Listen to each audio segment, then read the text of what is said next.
Bonsoir à toutes et tous, bienvenue à la 16e nuit européenne des musées. Bonsoir. Une édition en format numérique organisée par le Musée national Marc Chagall à Nice, depuis les studios de l'école de musique, etc., etc.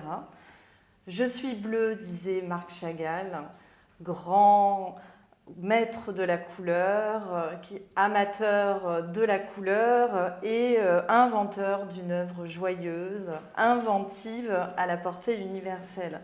C'est ce bleu, bleu ciel ou bleu profond, qui a inspiré le film que vous allez découvrir dans quelques instants.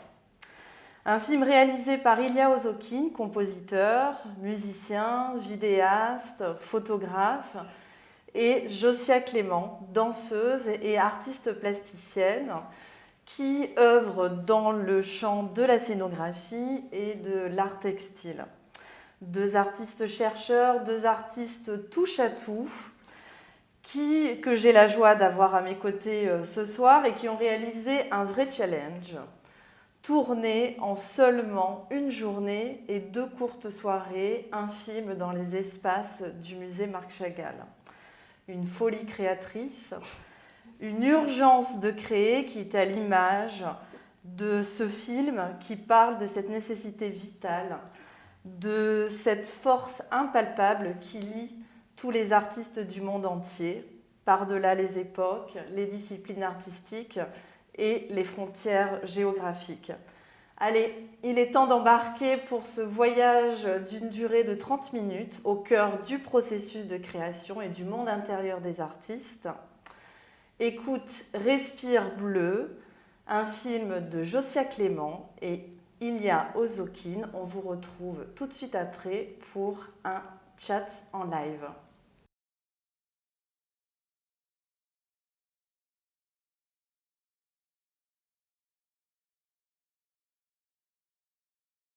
Ravie de vous retrouver pour ce studio live spécial Nuit européenne des musées depuis l'école de musique Arcetera. À mes côtés, Josia Clément et Ilya Ozokine qui ont réalisé le film Écoute, respire bleu dans le cadre d'une commande du Musée national Marc Chagall. Merci à tous pour votre présence, vos commentaires. À défaut de pouvoir se retrouver physiquement dans les espaces du musée, nous sommes très heureux de pouvoir organiser ce temps d'échange ici au sein de cette école. Et je remercie Guillaume Zanier, vidéaste, qui est le fondateur de cette école, pour son aide technique. Alors on attend vos questions, vos commentaires. Sandrine Cormeau et Amélie sont aux manettes pour recueillir vos mots. Alors le temps de récupérer vos messages, je souhaiterais introduire une première question. Josia, donc ce film est une métaphore du processus de création et ce film se compose en 4 épisodes, 4 ambiances visuelles et sonores qui permettent de déambuler dans les différents espaces du musée. On passe de l'auditorium du musée qui est baigné de la lumière bleue du vitrail La création du monde de Marc Chagall, à un espace d'exposition temporaire, à la grande salle du message public, jusqu'à la salle qui accueille le Cantique des Cantiques. Ma question, c'est quel est ce fil narratif? Est-ce que vous pourriez en parler avec nous? Qui lie ces 4 actes? Oui, alors dans ce film, nous on parle de la création, comme vous avez bien remarqué, et la création en tous ses états, et chaque étape qui se trouve dans la création pour un artiste ou un artisan, il a toutes les couleurs possibles. Là, nous avons choisi un bleu parce que le vitrail est bleu et Marc Chagall et son bleu, c'est vraiment quelque chose de particulier. Et donc ce film est parti de performance et se finit dans les tableaux vidéo que nous avons transmis avec la musique qui démontre 2 premiers actes où on parle la fin de la création. Donc Josia, elle incarne l'artiste et l'artisan. Et, je suis devant ce bourreau, qui est cette longue pièce de textile qui est derrière moi, qui est la métaphore de l'œuvre. Je suis en train de la terminer, j'y mets les derniers points, jusqu'à ce que je décide enfin de la laisser tomber. Elle me suit. Et dans une petite procession, je vais jusqu'au premier espace d'exposition, où là, je traverse au milieu des œuvres de Chagall. C'est à l'instant où l'œuvre elle devient tellement lourde que je me cache dessous. C'est vraiment les derniers moments les plus difficiles où on a envie de se cacher, on a des doutes. Voilà, on a beaucoup de doutes. C'est vrai Oui. qu'il y a la musique et surtout des cahiers d'artistes qu'on a récupérés, qu'on a fabriqués sur les doutes, parce que c'est pas aussi simple et facile. Il y a beaucoup de doutes sous chaque création, telle qu'elle soit. Ensuite, on arrive dans la salle du message biblique, où il y a aussi cette partie où je rassemble ce bourreau, cette œuvre, et je me fais aspirer par les œuvres de Marc Chagall. Je vais dans ces tableaux. On se demande aussi souvent pourquoi est-ce qu'on continue à créer. Il y a tellement d'œuvres incroyables sur Terre, pourquoi est-ce qu'on doit en rajouter encore et encore et encore.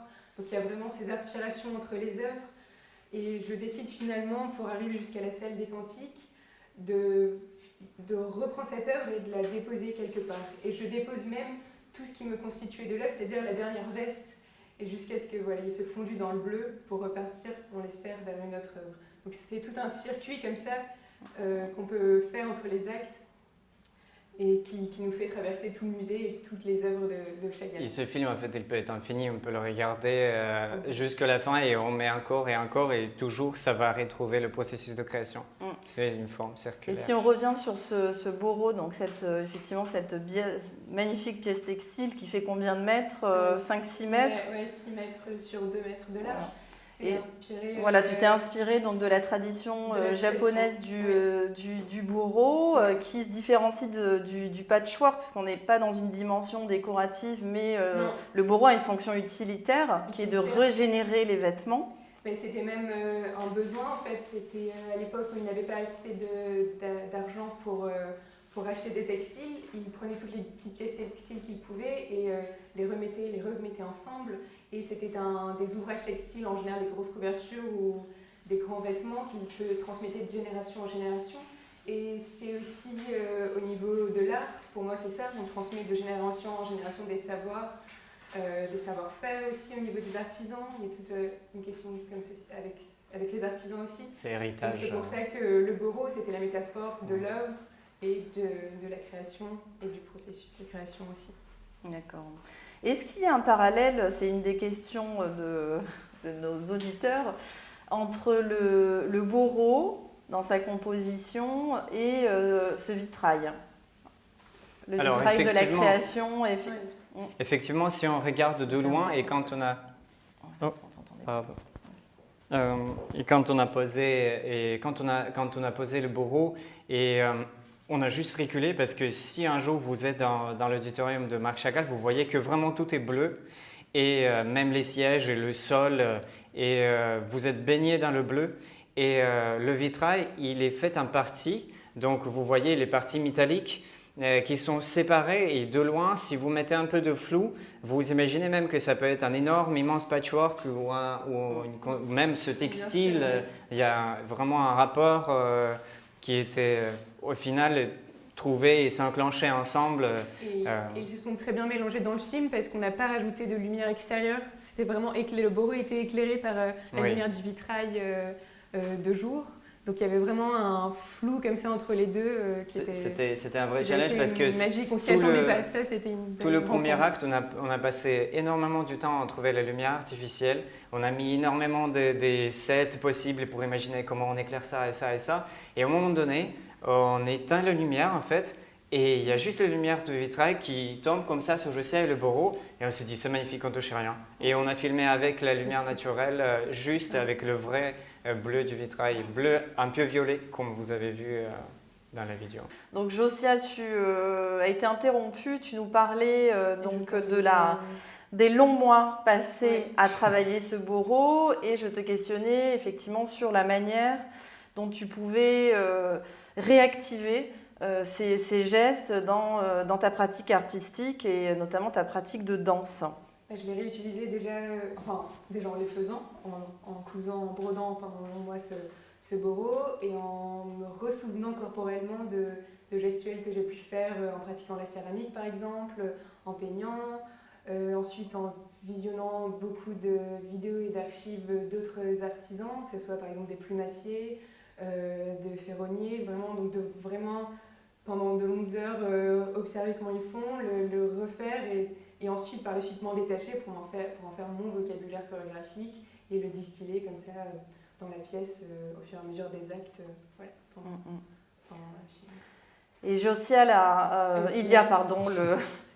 la musique, c'est vrai, est incroyable dans ce film. C'est un vrai univers sonore qui est offert, un vrai monde sonore qui mêle à la fois la musique acoustique, des sons enregistrés sur le champ, notamment avec le train vapeur dont tu vas pouvoir nous parler et qui a fait l'objet aussi d'une question, et jusqu'à la musique électronique. Donc, il y a une dimension très visuelle dans ton travail de composition musicale. Est-ce que tu peux nous partager quel est ton fil musical, comment tu as construit les choses pour ce film, tant dans la forme que dans la fonction, dans la manière dont tu veux que cette musique aussi soit reçue? Oui, en fait, il y avait les points de départ. Et quand je dis le mot départ, on parle de train parce que donc apparemment il y avait des questions sur le train et c'est bien qu'il est vraiment présent. Nous avons compris après avoir cherché que Chagall il a beaucoup voyagé, donc le mot errance était important. Et donc c'est là où on se penchait vers les trains. Et là dans la région, il y a donc le train, les chemins de fer de Provence qui sont partenaires de projet avec le train de Pigne. Donc c'est le vrai train d'époque qui a plus que 100 ans maintenant, si je me rappelle bien. Et ils font les voyages dans les Alpes. Et nous avons effectué plusieurs voyages pour enregistrer vraiment tout ce qu'on ressent quand on est dans le train, tout ce qu'on entend, tout ce qu'on voit. Parce qu'on ne fait plus les voyages comme ça aujourd'hui.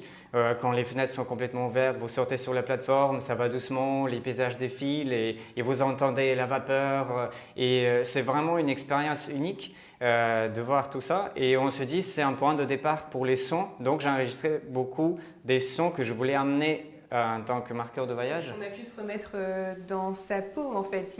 Marc Chagall a dû voyager non pas uniquement pour son plaisir, mais entre les différentes guerres mondiales, de Biélorussie en Russie, de Russie en France, de France de nouveau en Russie, jusqu'aux États-Unis.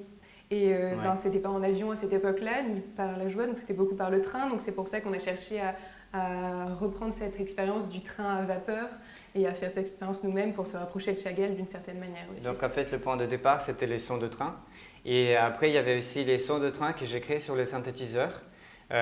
Parce qu'il me fallait, c'est peut-être un peu rigolo parce que c'est vraiment une pensée de compositeur, un tempo de train particulier. Et quand j'ai tiré ou je ralentissais le vrai train, en fait, ça faisait faux. Et donc, sur un synthétiseur, j'ai recréé complètement un train qui siffle et qui va, mais à un tempo qui me va. Et donc, il y a vraiment une approche à plusieurs étapes pour recréer ces sons.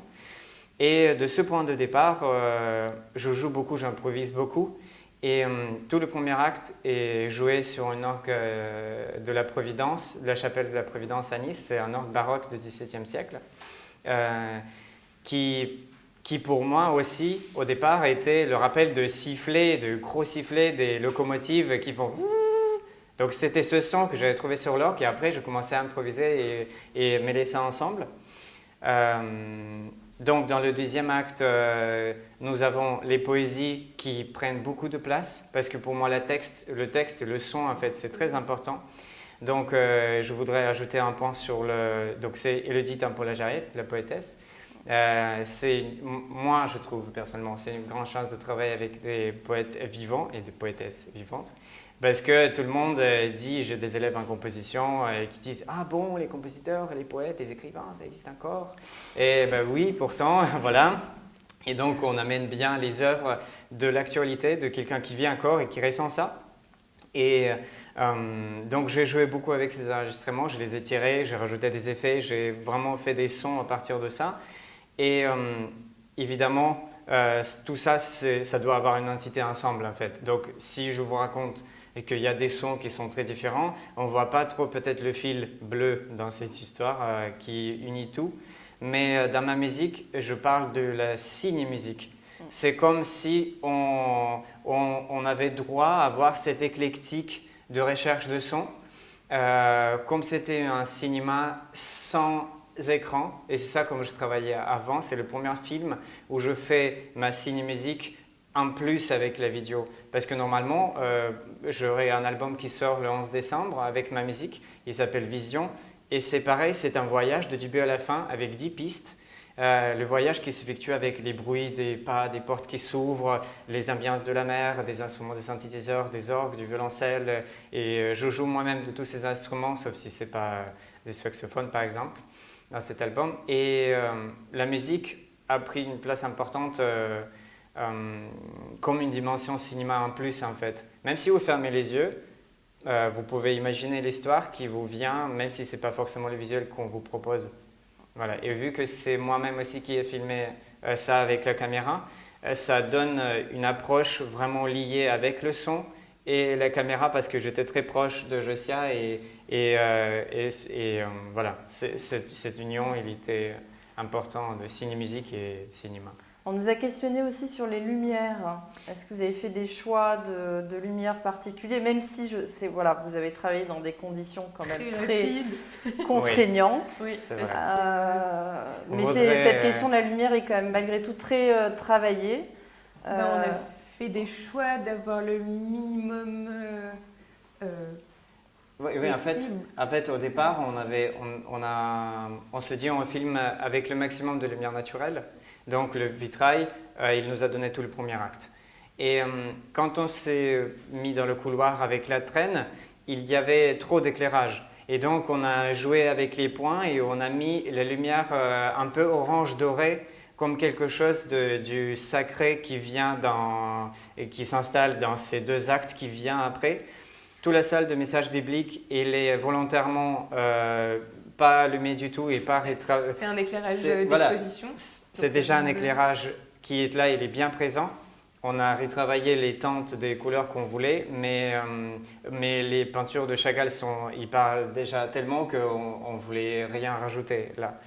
Et le dernier acte où ça part vraiment dans le bleu aussi, c'est de rappeler comme au vitrail au premier acte, il était quelque chose un peu de sacré, de présent du haut qui vous guide comme on dit souvent les artistes sont connectés ou des choses comme ça, on entend les voix, on fait des choses. Et comme en dernier acte, ce bleu, il était reconstruit par ma volonté maintenant. Et c'est moi qui vais rechercher une autre œuvre et je vais recréer ce sacré pour moi-même. Parce que les artistes ont cette nécessité de créer et c'est nous-mêmes qui le font en fait. Si on ne le fait pas, les commandes à un moment donné, ça devient peut-être trop quelque chose qui n'a pas de recherche comme ça. Mais... Marc Chagall disait « Je suis entre ciel et terre ». Et peut-être deux dernières questions. Une question concernant le dernier acte avec la veste que tu as également créée et le fait que tu l'enlèves. Qu'est-ce que ça signifie? Quand on fait une œuvre, elle est sur nous, elle est à l'intérieur de nous, elle est dans tous nos pores. Et il y a bien un moment où il faut passer outre, il faut comme une naissance en fait. Je n'ai pas encore été enceinte, mais je peux imaginer qu'il y a vraiment... Ça sort et on le voit à l'extérieur de soi. Et donc j'enlève cette veste parce que c'est vraiment le dernier bout qui me rattachait à l'œuvre. Et il faut que ça parte au bout d'un moment pour poursuivre, pour faire d'autres œuvres, d'autres enfants, d'autres choses. Donc c'est vraiment une volonté de ma part de l'enlever. Et c'est marrant que c'est 9 mois qu'on a commencé à le créer. Donc ça finit un fil. Et tout à l'heure, vous avez parlé des conditions extrêmes pour le tournage. Je voudrais remercier Isabelle Leclerc qui était avec nous, qui travaille dans les musées, jusqu'à vraiment les heures où on était ensemble. Elle nous aidait aussi. Et elle doit être connectée normalement également. On espère. Et alors effectivement, donc on on devrait pouvoir organiser une projection en grand format de ce film, parce que c'est vrai que vous l'avez sans doute découvert voilà, depuis vos ordinateurs ou pire, les smartphones, et c'est vrai qu'il y a une qualité voilà, d'image et de son. Donc on espère pouvoir vous inviter prochainement au sein de l'auditorium pour pouvoir visionner ce film en grand format. Et on nous questionne également sur y a-t-il une suite, un épisode 2 ou un acte 5 Nous avons une six, deuxième en partie, fait. oui, deuxième partie en tête, parce que le processus de création, il aurait dû être composé de 2 actes supplémentaires qui, jusqu'à ce moment, n'ont pas pu être finis. Disons, il y aurait un acte qu'on pourrait rajouter qui est vraiment la joie de la création quand on reprend, quand les idées reviennent, quand on reprend plein d'aspirations. Il y avait voilà, 2 actes qui sont à poursuivre. Donc on aimerait soit le poursuivre en film, pourquoi pas un deuxième film, soit peut-être une projection suivie d'une performance qu'on ferait en live. Voilà. Il y a encore, faut toujours créer, il faut continuer quoi qu'il se passe. Mais c'est aussi une coïncidence qui n'est pas forcément juste une coïncidence en fait. Le fait que oui, il y a une suite, mais il n'est pas nécessaire en fait parce qu'il y a beaucoup d'artistes qui finissent comme c'était fini aujourd'hui dans notre film. Et la dernière partie qu'on aimerait rajouter après la joie de la création et quand on répare sur autre chose et tout, c'est pas forcément tous les artistes qui ont vraiment cette partie de joie. Beaucoup des artistes reprennent tout de suite dans une autre chose, dans un autre, on peut dire, esclavage devant son œuvre. Et donc c'est une partie qui en soi peut être complète, mais on aimerait bien finir l'idée de départ, de quand même rajouter la deuxième partie de la joie de création. Bon, ben, on a hâte en tout cas voilà, de voir et d'entendre la suite. Donc effectivement la sortie de ton album, donc tu as dit c'est le 11 décembre. 11 décembre, l'album, premier album. C'est mon premier Ilya album. Ozokine, voilà. Il s'appelle Vision. Écouter et à voir également dans cette musique. Oui, parce qu'il y aura même un film documentaire qui est donc filmé par Guillaume Zanier et qui était à mes côtés et où on prenait tous les enregistrements comme on les fait toujours pour ma musique. Voilà. Très bien. Bien, écoutez, il est temps de clôturer cet entretien. On vous remercie à nouveau pour voilà, vos commentaires très chaleureux, vos messages. Merci à tous et puis on vous donne rendez-vous dans une petite semaine pour pouvoir révisionner. Exactement, revisionner cette soirée dédiée à la 16e nuit européenne des musées. Bonne soirée à tous. Merci, bonne soirée.